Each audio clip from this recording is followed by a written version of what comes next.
L'évangile de Luc, chapitre 5, verset 33. Ils lui dirent, les disciples de Jean, comme ceux des pharisiens, jeûnent fréquemment et font des prières, tandis que les tiens mangent et boivent. Il leur répondit, pouvez-vous faire jeûner les amis de l'époux pendant que l'époux est avec eux ? Les jours viendront où l'époux leur sera enlevé, alors ils jeûneront en ces jours-là. Il leur dit aussi une parabole. Personne ne déchire d'un habit neuf un morceau pour le mettre à un vieil habit, car il déchire l'habit neuf et le morceau qu'il en a pris n'est pas assorti au vieux. Et personne ne met du vin nouveau dans de vieilles outres, car le vin nouveau fait rompre les outres. Il se répand et les outres sont perdues. Mais il faut mettre le vin nouveau dans des outres neuves, et personne, après avoir bu du vin vieux, ne veut du nouveau, car il dit, le vieux est bon. Amen. Voilà, ce matin, j'ai à cœur de vous parler de vin. Le vin, c'est important dans notre région. On a la Cité du Vin qui n'est pas très loin, sur Bordeaux. On sait que le vin à la table des Français, c'est important. Est-ce que vous aimez le bon vin ? Est-ce que vous préférez les vins vieux, les vins nouveaux ? Il y avait un bon oui, là. Est-ce que vous aimez les spiritueux ? Il ne faut pas se tromper de recherche ce matin. Moi, j'aime les spirituels. Je préfère les spirituels. Ce qu'on veut, c'est être des croyants, des chrétiens spirituels qui sont de plus en plus matures et à l'image de Jésus-Christ. Alors, vous vous doutez bien ce matin que je ne suis pas là pour vous faire un cours d'œnologie. Vous n'êtes pas trompé de lieu, j'espère que je ne vous déçois pas. Je ne suis pas œnologue ou sommelier, mais pasteur. Et nous sommes là pour être à l'écoute de la parole de Dieu. Et être à l'écoute du grand spécialiste qui est au milieu de nous par excellence, le créateur des vignes, du raisin, mais en même temps surtout celui qui a créé nos vies et nos cœurs et qui sait parler à nos cœurs. Et il veut parler à nos cœurs encore ce matin, nous attirer à lui et nous remplir. N'oublions pas ce conseil de Dieu, justement par rapport à l'usage du vin ou la consommation de l'alcool. Éphésiens chapitre 5, verset 18, « Ne vous enivrez pas de vin, c'est de la débauche. » Ne vous enivrez pas de vin. Il n'est pas écrit, il est interdit de boire du vin, mais ne vous enivrez pas de vin. Ce qu'il faut, c'est trouver l'équilibre. C'est les excès qui sont mauvais. Ne vous enivrez pas de vin, c'est de la débauche. Soyez au contraire remplis de l'esprit. Dans la Bible, plusieurs passages nous parlent de vin. À l'époque de l'Ancien Testament, il existait toutes sortes de vins. Des vins nouveaux, des vins vieux, des vins purs et des vins mélangés. Certains de ces vins étaient fermentés, d'autres non. Certains étaient frais, d'autres bouillis et condensés. D'autres doux et épais comme du miel, d'autres coupés d'eau et d'autres mêlés de drogue.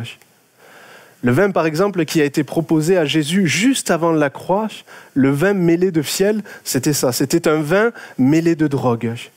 C'était un vin qui était proposé à tous ceux qui étaient condamnés à mort à passer par la croix en guise de narcotique.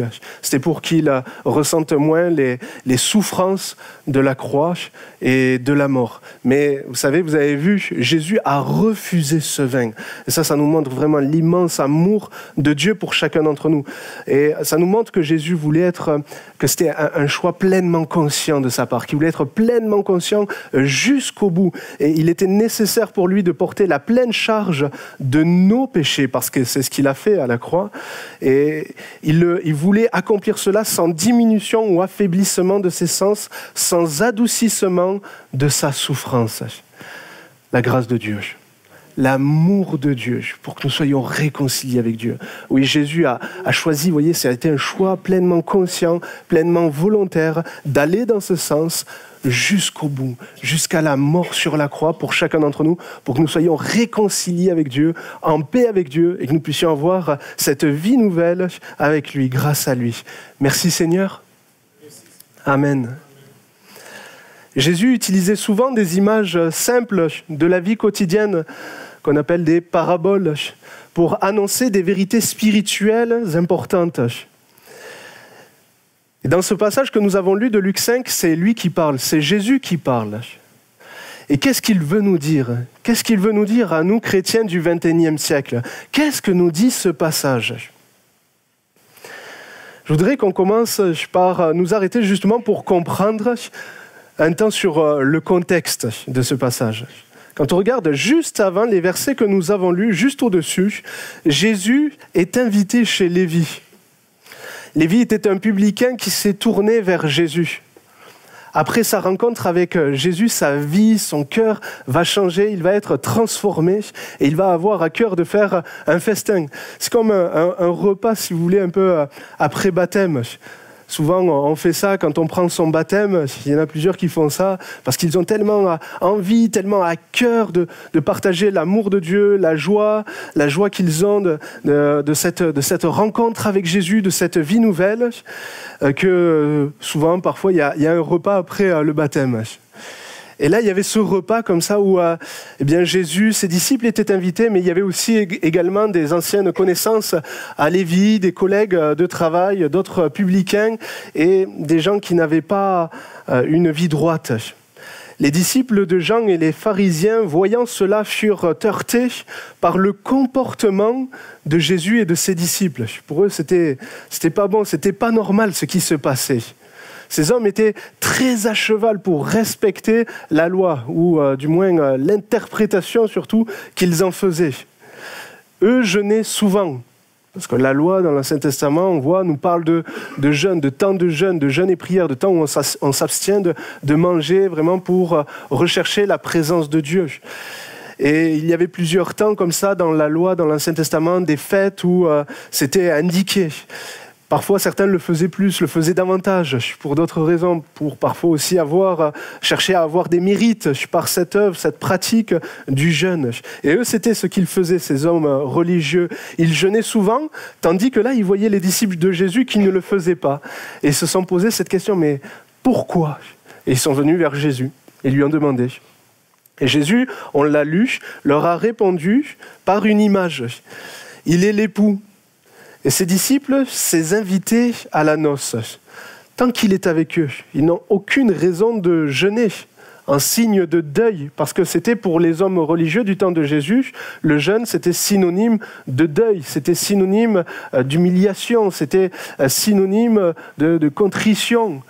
Et là, Jésus leur donne par cette image, il leur fait comprendre que quand on va dans un repas de noces, à une fête, ça ne va pas ensemble, le jeûne et un repas de noces. Je ne sais pas vous, mais même si je sais que vous êtes très très spirituel, mais je pense que quand vous allez dans un repas de noces, vous ne jeûnez pas. On y va pour faire la fête, on y va pour aussi profiter de ces moments, de ce temps de réjouissance, de repas. Et donc Jésus utilise cette simple image pour leur faire comprendre, voilà, ce n'est pas le temps. Lui, il est l'époux, les disciples sont invités à la noce, c'est pas le temps. Mais lorsque l'époux sera enlevé, alors les disciples de Jésus jeûneront.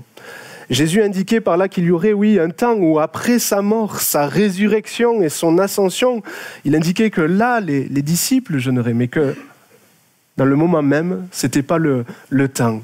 Jésus se sert de cette question pour ensuite amener un message qui est encore très important pour nous aujourd'hui. Il va se servir de cette situation, cette question posée par les disciples de Jean pour souligner que Jean marque en fait la fin d'une ère. Jean, le prophète Jean-Baptiste, marque la fin d'une ère. Il marque la fin d'un temps, le temps de la loi. Jésus est venu, lui, pour nous apporter la grâce. Il est venu pour nous introduire dans un temps nouveau, une ère nouvelle, la nouvelle alliance. Et par conséquent, les principes qui gouvernent la vie des disciples de Jésus dans la nouvelle alliance ne sont plus les mêmes que dans l'ancienne alliance. Jésus se sert de cette situation pour amener justement les disciples de Jean, les pharisiens, à comprendre cela. Et il va utiliser plusieurs images, et on voit que dans chaque cas, par rapport aux images que Jésus va utiliser, il y a deux choses qui ne peuvent être mélangées. le temps de fêter et le temps de jeûner, comme on vient de le voir. Un morceau d'habit neuf et un vieil habit.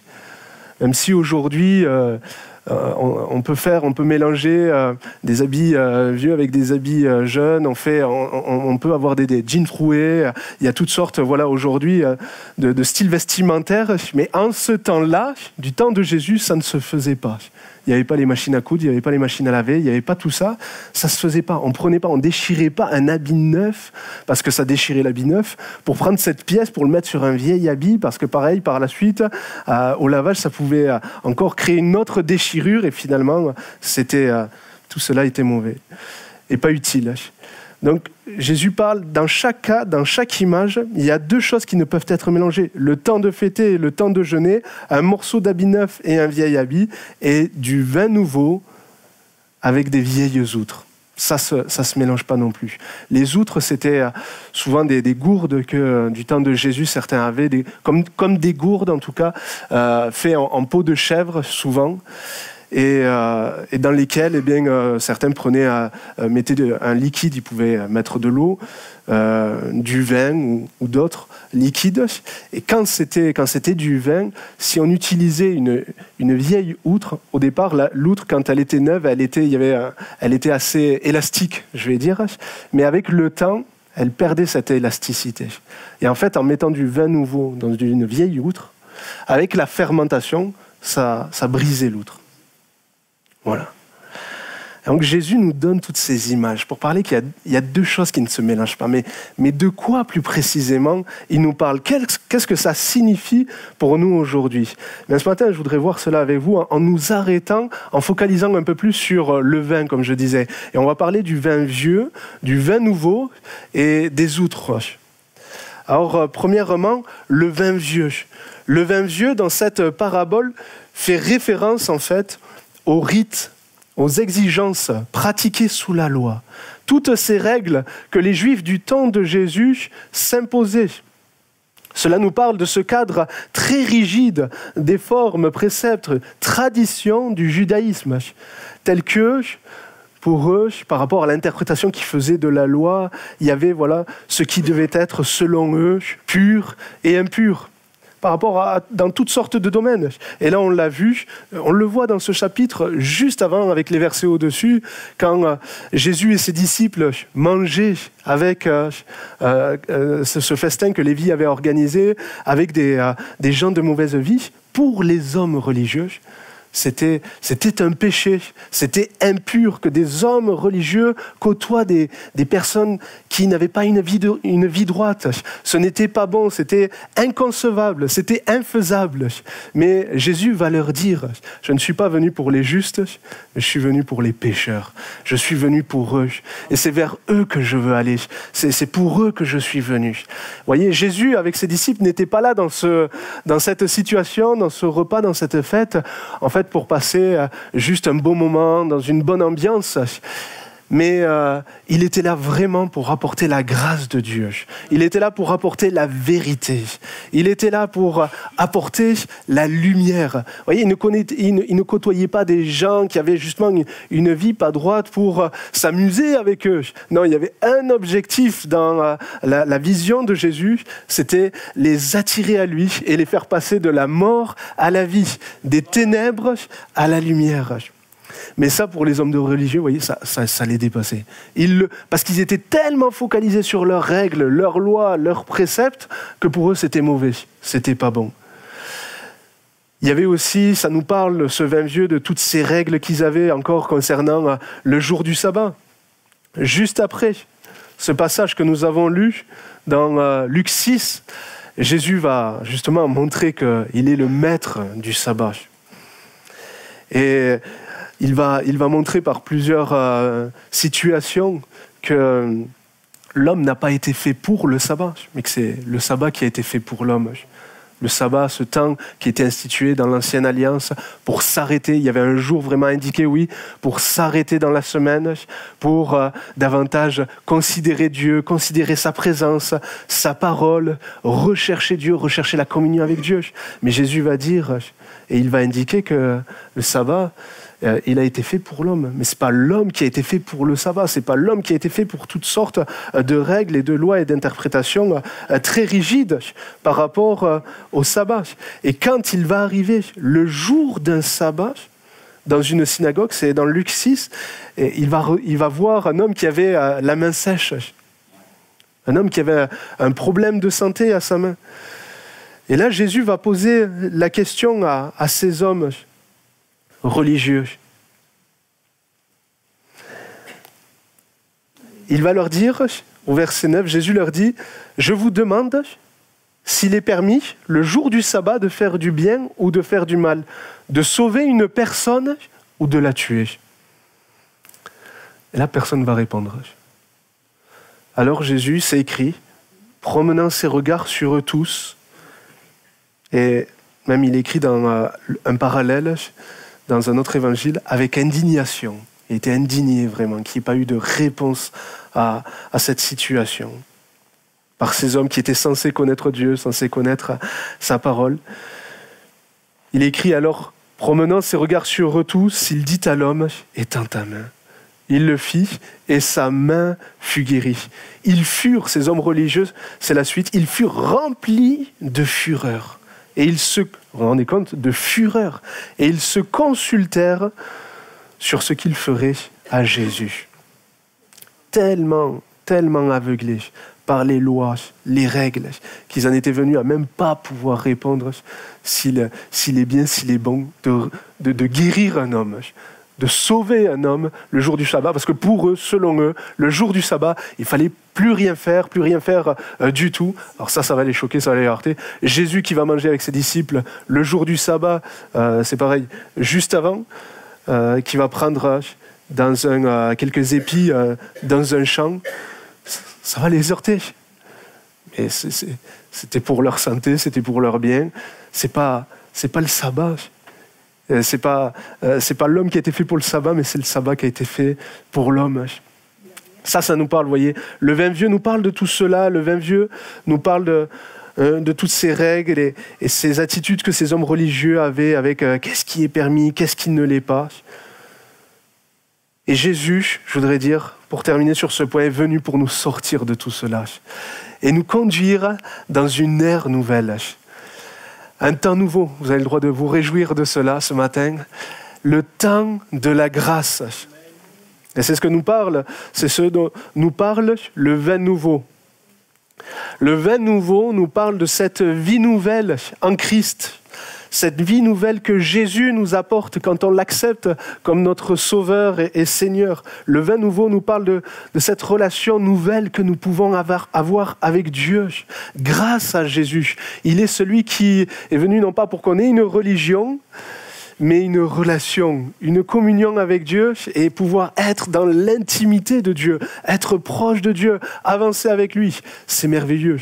Le vin nouveau nous parle de cette relation nouvelle avec Dieu, de cette position nouvelle que nous pouvons avoir avec Dieu pour être justifiés à ses yeux, non pas par nos propres forces, propre justice, propres œuvres, en cherchant à gagner notre salut par des bonnes actions, les œuvres de la loi, mais le vin nouveau nous parle de cette position que nous pouvons avoir pour être justifiés aux yeux de Dieu grâce à l'œuvre que Christ a accomplie pour nous à la croix. Le vin nouveau parle de cette vie nouvelle, de cette marche nouvelle par la foi, la confiance en Dieu, l'obéissance à Jésus, en demeurant dans sa grâce, en comptant sur sa grâce. C'est merveilleux. Et c'est ce que Dieu veut pour chacun d'entre nous. C'est dans cela qu'il veut nous conduire, dans une abondance de grâce, une abondance de bénédiction et de liberté pour chacun d'entre nous. Gloire à Dieu. Comme je vous disais, vous avez le droit de vous réjouir ce matin, de dire amen à cela si ça vous fait du bien. La parabole finit avec cette parole qui affirme que personne, après avoir bu du vin vieux, ne préfère du nouveau. Car il dit, le vieux est bon. Alors si cette parole est valable peut-être en termes là de vin, vraiment, consommation d'alcool, peut-être que pour certains, oui, le vieux est préférable au vin nouveau. Moi, je ne sais pas, je ne suis pas du tout un spécialiste. Mais en tout cas, dans le domaine spirituel, cette parole, elle n'est pas bonne. Il ne faut pas la suivre. Le vieux est bon, c'est pas bon. Elle démontre par là, cette parole, que les hommes sont réticents à renoncer à l'ancien pour le nouveau. Du temps de Jésus, ces hommes religieux, ils étaient réticents à renoncer au judaïsme pour suivre le Seigneur Jésus. Réticents à renoncer à la loi pour la grâce. Réticents à renoncer à l'ombre pour la réalité. Parce qu'on sait que l'Ancien Testament, avec les lois, les sacrifices, les pratiques qu'il y avait, c'était le sabbat, c'était l'ombre des choses à venir. Mais la réalité est en Christ. Tout cela, vous voyez, les sacrifices d'animaux, tout cela, annonçait Jésus, annonçait le sacrifice parfait, le sacrifice excellent, supérieur, que Christ a accompli pour nous à la croix. Et ces personnes préféraient ce qui était vieux que l'ombre, que la réalité. La réalité, elle est en Christ. Nous avons tout en Christ. Darby, cet homme de Dieu, ce théologien, celui qui a écrit une version de la Bible, la Darby, qui est une version très, très intéressante, pertinente encore aujourd'hui quand on fait des parallèles, quand on veut méditer la Bible. Darby a déclaré « Un homme qui s'est habitué aux rites, aux dispositions humaines, à la religion de ses pères, etc., n'apprécie jamais le principe ni le dynamisme nouveau du royaume. » Les pharisiens, ces hommes religieux du temps de Jésus, refusaient d'essayer la nouvelle voie, car ils présumaient que leur ancienne voie était meilleure. Les pharisiens et les scribes considéraient l'enseignement de Jésus comme du vin nouveau, et par conséquent, n'en voulaient pas. Ils se disaient, le vieux est bon. Ces hommes religieux préféraient rester figés dans l'interprétation qu'ils faisaient de la loi ou à ce qui est excellent, à ce qui est parfait, à ce qui est supérieur. Ils sont passés à côté et ils ont refusé ce vin nouveau, pur et doux de l'évangile de Christ. Ils refusaient de goûter au meilleur vin, c'est-à-dire à la révélation toute nouvelle de Dieu. Et nous, ce matin, maintenant, que voulons-nous ? Quel vin voulons-nous ? Quelle outre sommes-nous ? Parce que je voudrais terminer maintenant en nous parlant des outres. Les outres nous parlent du récipient dans lequel Dieu veut déverser sa vie, Dieu veut déverser sa grâce, son amour. Les outres parlent de nous, elles parlent de nos vies, elles parlent de nos cœurs. Et ce matin, posons-nous cette question. Suis-je une outre ancienne ou suis-je une outre neuve ? Je ne vais pas parler de l'outre, je vais parler d'outre. Suis-je une outre ancienne ? Je ne vais pas vous demander de demander à votre frère, à votre sœur, à ceux qui sont autour de vous, quel genre d'outre es-tu ? C'est une question personnelle. Quelle outre je suis ce matin ? C'est une image, vous comprenez bien. On est comme des vases, c'est similaire à ça la pensée, que le Seigneur veut remplir. Mais quelle outre je suis ? Les vieilles outres sont une illustration similaire aux vieux vins, sont une illustration de la lourdeur et du formalisme religieux. Et on a vu Jésus dit, on ne met pas du vin nouveau dans de vieilles outres. Autrement, les outres se rompent, le vin se répand et les outres sont perdues. Jésus montre par là que ça ne se mélange pas. Ce qui est nouveau avec l'ancien, ça ne se mélange pas. Jésus ne veut pas que nous soyons dans un mélange de lois, commandements d'hommes, préceptes humains et cette vie nouvelle en lui. Ça ne fonctionne pas ensemble. La vie et la libération apportée par l'évangile de Christ brisent les outres du ritualisme. Amen. Impossible de suivre Jésus avec l'ancien cadre, la loi. Autrement, si on agit ainsi, il y a une cassure, il y a une brisure. Le vin nouveau demande un cadre nouveau.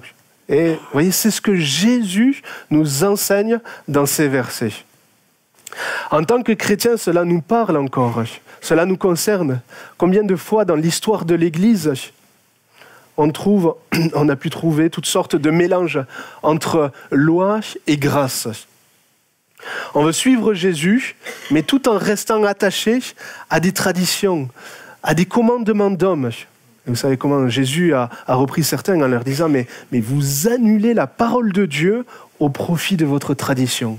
Ils annulent la vérité, ce qui vient de Dieu. Ils sont plus attachés aux traditions d'hommes et qui alourdissent notre marche, notre vie de foi. Pourquoi aujourd'hui, parfois, certains sont écœurés et ne veulent pas entendre parler de Dieu par rapport à tout ce qu'ils ont pu voir concernant la religion, les religions, avec toutes ces règles et toutes ces lois et tous ces interdits qui ne se trouvent pas dans la parole de Dieu, dans la Bible, que Jésus n'enseigne pas. Et comme je disais, ça nous concerne vraiment encore aujourd'hui, parce que même en tant que chrétien, dans une assemblée de Dieu, pentecôtiste, tout cela, eh bien, parfois, il peut y avoir certaines lois encore aujourd'hui qu'on peut se mettre. Certaines lois qui sont pas selon le Seigneur et que Dieu ne veut pas pour nous. Et ça devient un cadre lourd, rigide, qui nous empêche, qui nous bloque. Le culte doit commencer par la prière. Le culte qui ne commence pas par la prière, ce n'est pas un bon culte. On doit toujours faire la prédication après la louange. Si on inverse, ça ne va pas. Si on fait le temps des offrandes à la fin, si on le fait au début, ça va pas dans ce sens non plus. La loi, la règle, c'est que le temps des offrandes, doit venir à tel moment précisément du culte. On ne doit pas faire d'appel pour la guérison ou la repentance le dimanche matin. Ça, c'est que pour les réunions d'évangélisation. Dimanche matin, on est là pour louer, pour adorer le Seigneur. Et c'est vrai, on est là le dimanche matin. On devrait vraiment davantage nous concentrer parce qu'on a tant de jours ou tant de moments personnels pour demander. Et je pense qu'on devrait être davantage dans la louange, l'adoration, la reconnaissance le dimanche matin. Mais si quelqu'un est perdu au milieu de nous, est-ce qu'on doit le laisser partir comme ça le dimanche? Si quelqu'un est malade, que le Seigneur veut guérir, est-ce qu'on ne doit pas faire ce que le Saint-Esprit pourrait nous pousser à faire, parce qu'on a parfois, ça vient de bons conseils à la base parfois. Ça vient de conseils sages. Il y a de bons principes qui sont là, qu'il est bon de respecter pour qu'il y ait de l'ordre au milieu de nous. Mais veillons vraiment à ce que ces principes ne deviennent pas des lois qui viennent nous bloquer et nous empêcher d'obéir au Seigneur, d'empêcher d'obéir au Saint-Esprit et qui viennent nous empêcher finalement aussi d'évoluer et de progresser vraiment dans ce que le Seigneur veut pour nous. Parfois, on est bloqué à cause de certaines lois, de certaines règles, et de la même manière qu'il y a le politiquement correct, il y a le spirituellement correct. Et on est là, le chrétien doit se tenir comme ça. Et sauf que ça ne se passe pas toujours comme ça. Et je pense que c'est vraiment important ce matin de prendre conscience de ce message que Jésus nous donne. Vous comprenez, ce n'est pas un message contre ce qui est ancien. Ce n'est pas un message pour dire ce qui est ancien dans les églises, ce qui est du passé, ce qui s'est fait il y a 50 ans, il y a 100 ans. Non, je ne renie pas l'histoire de l'Église. J'ai beaucoup de respect et d'admiration pour mes pères, pour mes formateurs, les pasteurs anciens qui nous ont aidés, qui nous ont accompagnés, qui m'ont formé et qui font que j'en suis là aujourd'hui. Et je ne dis pas que tout ce qui est vieux, que maintenant il faut tout mettre de côté et il faut fonctionner dans toutes sortes de nouveautés, parce que le vieux c'est pas bon. Maintenant tous les chants anciens, faut les supprimer, parce que parfois c'est la mentalité qu'il peut y avoir dans certains lieux, et on pense que maintenant tous les vieux cantiques c'est moins bon. C'est moins bon et il faut être toujours dans la nouveauté. Non, c'est pas du tout ça ce que je partage ce matin. C'est pas du tout ce que le texte nous dit. On peut très bien avoir des choses excellentes qui sont du passé, mais qui restent dans ce cadre de justement ce que le Seigneur nous communique et de la grâce, et qu'il nous faut savoir garder, qu'il nous faut savoir conserver pour continuer d'avancer dans ce qui est bon. Mais comme je disais, l'évangile de Christ brise les outres du ritualisme. L'évangile de Christ libère de l'esclavage, que ce soit du judaïsme, de l'esclavage du légalisme judaïque, ou que ce soit de quelconque autre légalisme. Vous voyez ? L'apôtre Paul a donné ces paroles inspirées par l'Esprit de Dieu à des chrétiens justement qui vivaient ce genre de situation, de mélange entre loi et grâce. Et ils étaient en difficulté, en danger de se remettre sous la loi. Galates chapitre 5, verset 1, et voilà ce que l'apôtre Paul va leur dire, et ce que la parole de Dieu nous dit encore ce matin, c'est pour la liberté que Christ nous a affranchis. Demeurez donc fermes et ne vous laissez pas mettre de nouveau sous le joug de la servitude. Voici, moi, Paul, je vous dis que si vous vous faites circoncire, parce que c'était là la question, est-ce qu'on doit se faire circoncire encore, même quand on suit le Seigneur Jésus, c'était leur question à eux. Vous voyez, nous, on a d'autres sujets, ça ne nous concerne plus, peut-être, on n'est plus questionné par ça. Mais à l'époque, c'était ça. Là. Et il y en a qui disaient oui, il y en a qui disaient il faut continuer à respecter ça. Mais l'apôtre Paul va leur dire, j'affirme encore une fois à tout homme qui se fait circoncire qu'il est tenu de pratiquer la loi tout entière.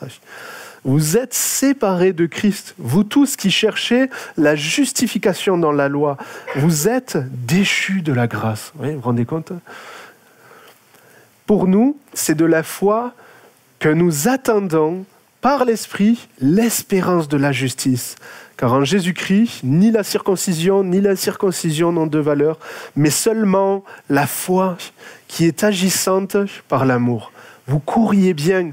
Qui vous a arrêté pour vous empêcher d'obéir à la vérité ? Amen. On voit ce danger qui était là déjà, vous voyez, dans les églises du Nouveau Testament. Le danger de vouloir mélanger l'Ancien et le Nouveau. Et certains sont tombés dans ce piège.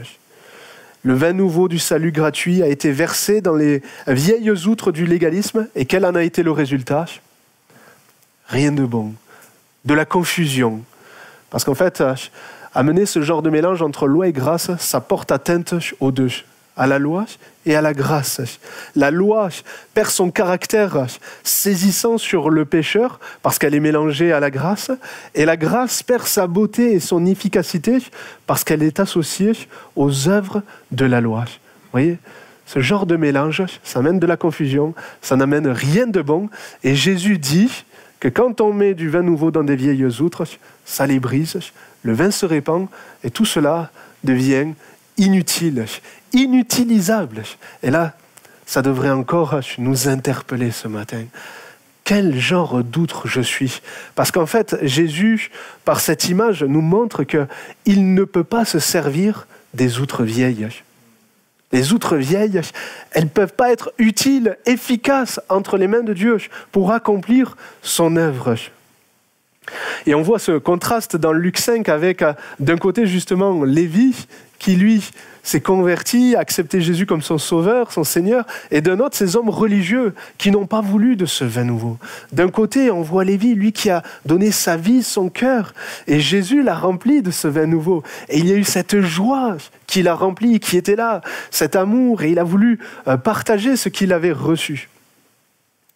Et il a été par la suite une source de bénédiction, un homme de Dieu remarquable, parce qu'en fait, Lévi, c'est Matthieu. C'est celui qui a fait partie des 12 apôtres que Jésus a choisis et qui a écrit l'évangile de Matthieu.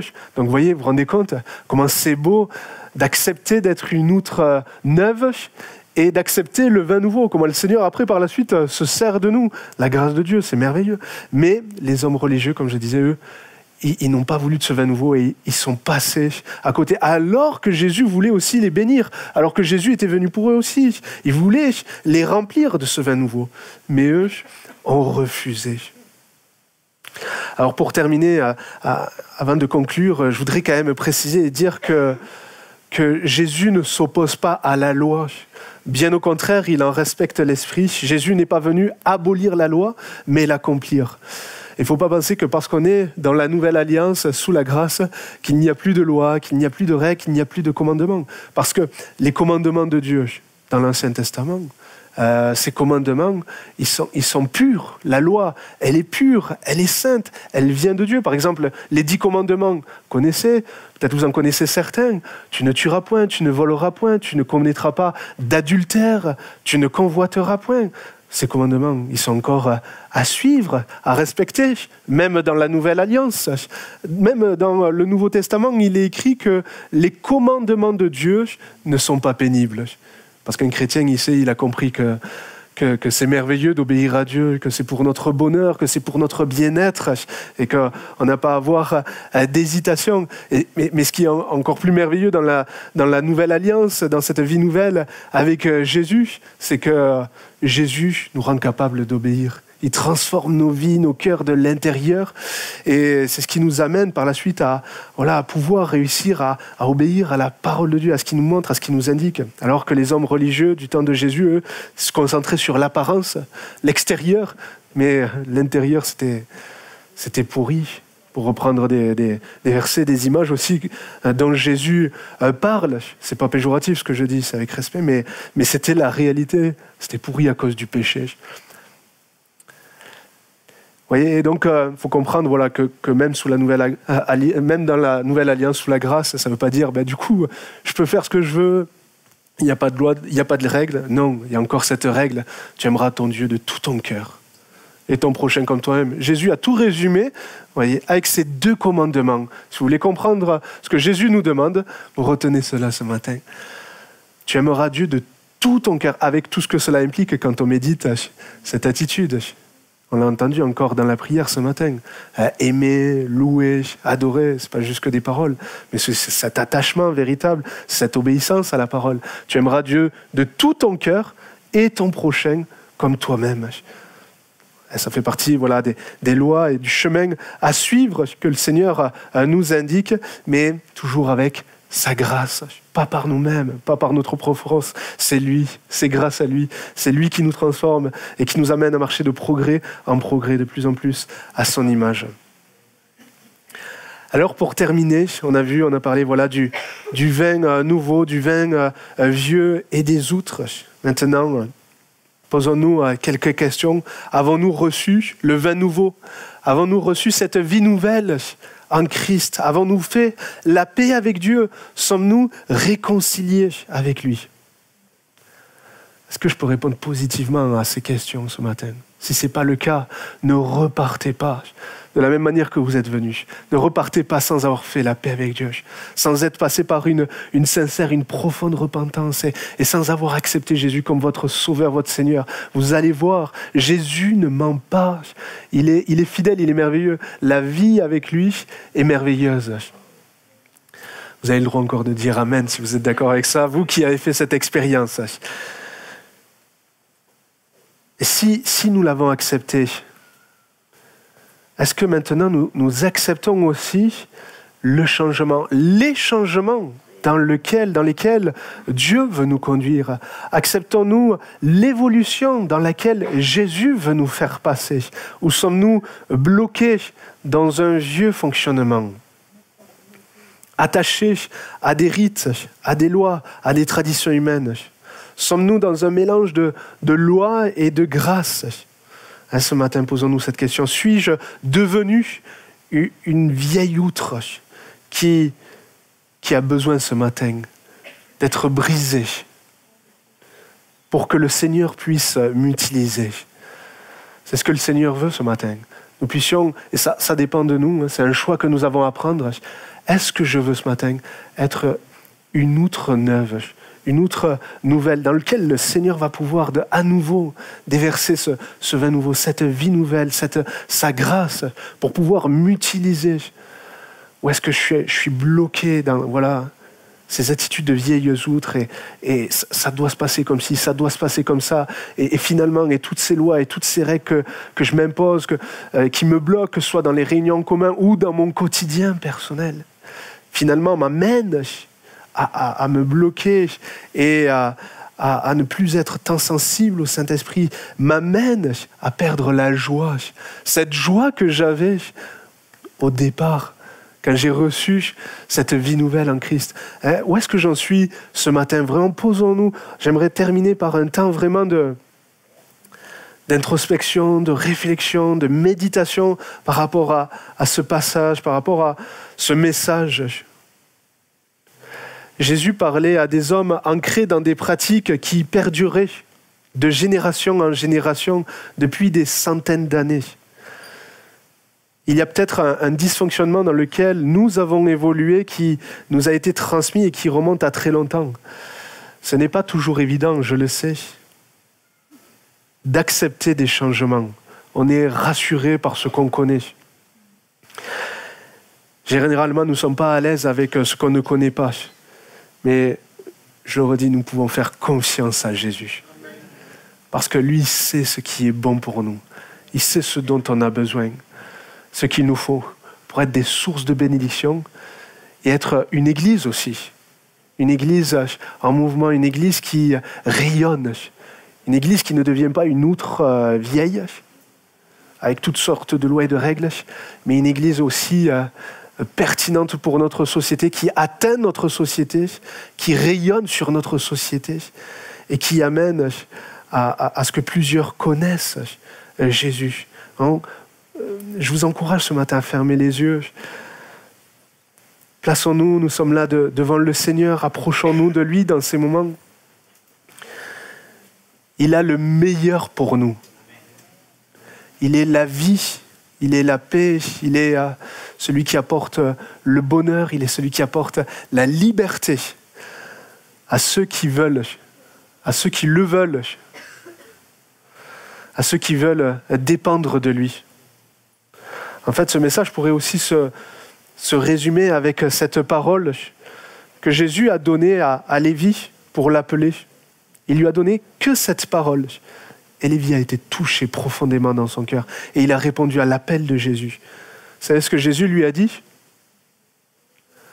Suis-moi. Suis-moi. Voilà la parole de Dieu ce matin encore. Suivons Dieu. Suivons Jésus. Suivons-le. Suivons pas des lois, des règles dans lesquelles on peut se bloquer, se figer, mais suivons Jésus encore aujourd'hui. Amen, et laissons-le nous remplir à nouveau ce matin. Peut-être qu'il y a des choses qui ont besoin d'évoluer, de voir autrement, dans lesquelles le Seigneur veut nous conduire. Des choses qui ont besoin de tomber.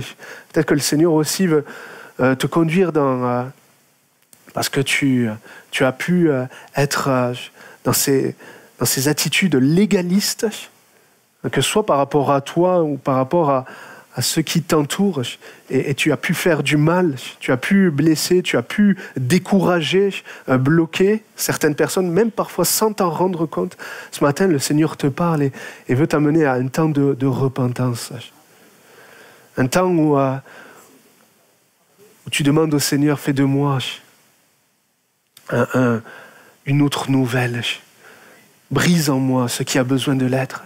Seigneur, je veux connaître cette vie nouvelle, cette joie, je veux toujours la voir, cette joie du salut, cette joie des temps nouveaux, cette joie de cette nouvelle alliance avec toi, cette joie de cette abondance de grâce avec toi. Amen. Merci Seigneur. Approchons-nous de lui dans ces moments vraiment. Prenons le temps, un temps de silence, de cœur à cœur avec le Seigneur dans sa présence. Il est là au milieu de nous. Amen. Merci Seigneur.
Sous la pression, sous la tension, tu fais un vin nouveau. Je renonce à mes propres voies. Tu traces un chemin nouveau. Alors je m'abandonne entre tes tendres mains. Quand j'ai confiance en toi, je n'ai rien à craindre. Fais de moi un vase, fais de moi une offrande, fais de moi ce que tu veux que je sois. Je n'ai rien à offrir, Jésus, tu as tout donné. Fais déborder ma vie d'un vin nouveau. Sous la pression, sous la tension, tu fais un vin nouveau. Je renonce à mes propres voies. Tu traces un chemin nouveau.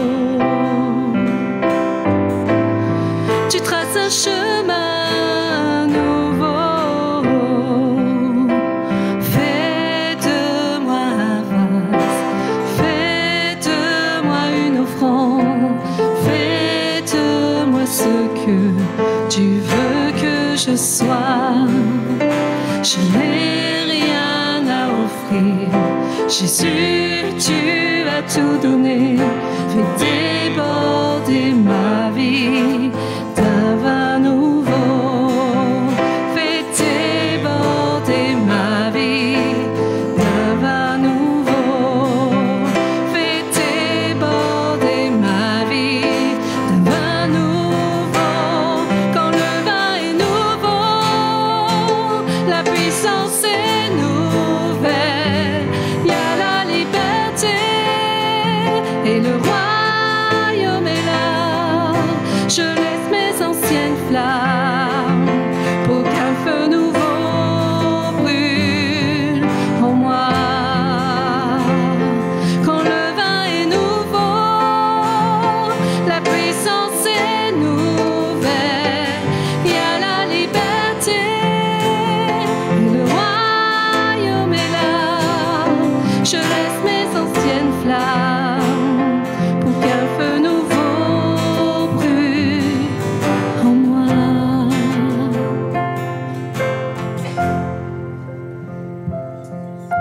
Fais de moi un vase, fais de moi une offrande, fais de moi ce que tu veux que je sois. Je n'ai rien à offrir, Jésus, tu as tout donné. Fais déborder ma vie d'un vin nouveau.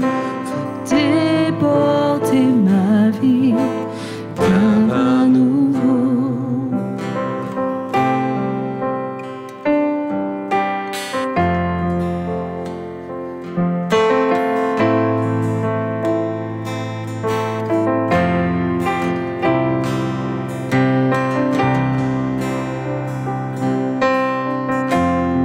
Jésus.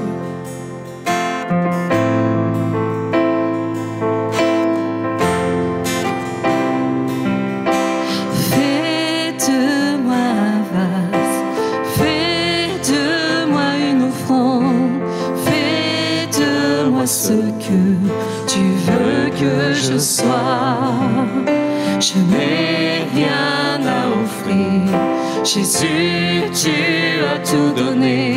Fais déborder ma vie d'un vin nouveau. Fais déborder ma vie d'un vin nouveau. Fais déborder ma vie d'un vin nouveau. Quand le vin est nouveau,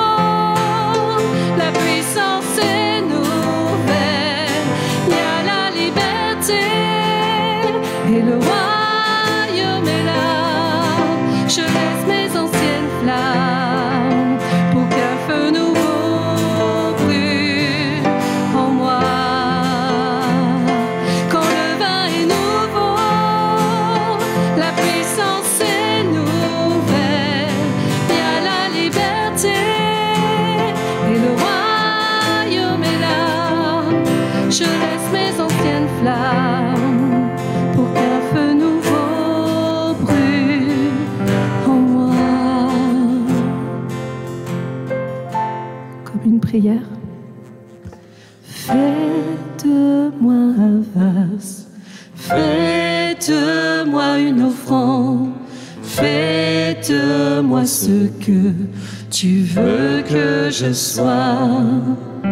Je n'ai rien à offrir, Jésus, tu as tout donné. Fais déborder ma vie d'un vin nouveau.